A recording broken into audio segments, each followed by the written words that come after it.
Part 3. So up here the supply curve was inelastic and it gave us a curve that was close to vertical. Now normally when we think about a very inelastic supply, we're thinking about something where the inputs are fixed. And there are very few examples where we can't generate more if we throw money into developing an infrastructure, increasing labour, extracting expensive inputs like oil. Normally we can find a supply, it just costs more money. So it's very hard to think of a scenario where this would be our supply. But let's say one of the few things we seem to have a very limited supply of, and we haven't found so far extra resource in the Arctic or Antarctica, are diamonds. So let's imagine that there's a fixed supply of diamonds, and essentially what this is telling us is that there is this quantity in the world. Let's say this is 10 tons of diamonds anywhere in the economy. Whatever we do with the price, we can't generate any more diamonds. Now, it's a theoretical position because you can be sure that there will always be a slight response between price and quantity. So there may be some diamonds left in a mine that are too difficult to reach at current prices, but if the price was astronomical, we might go and get them.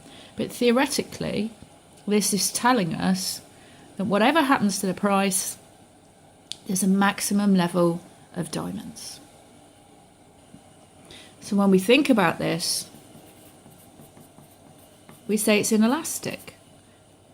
There is no responsiveness between extractors of diamonds and processors of diamonds. It's not anything they can do to generate more because it's a natural process that takes too long.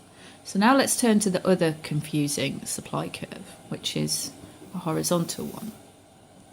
So this is essentially saying, let's say this is P star, we will only produce this good or service at this price. We will only start to produce it at this price. Now, in a way, starting to produce it, being here, makes some degree of sense because, as I mentioned before, there are always input costs. So you've always got to pay something to provide the good or service. What makes less sense is the fact that this never increases. It's a horizontal supply curve. So that's saying to produce nothing costs this much. To produce this much, which was 10, costs the same.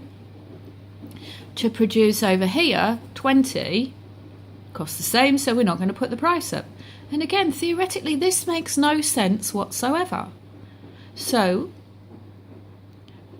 we can tell ourselves that this is perfect elasticity.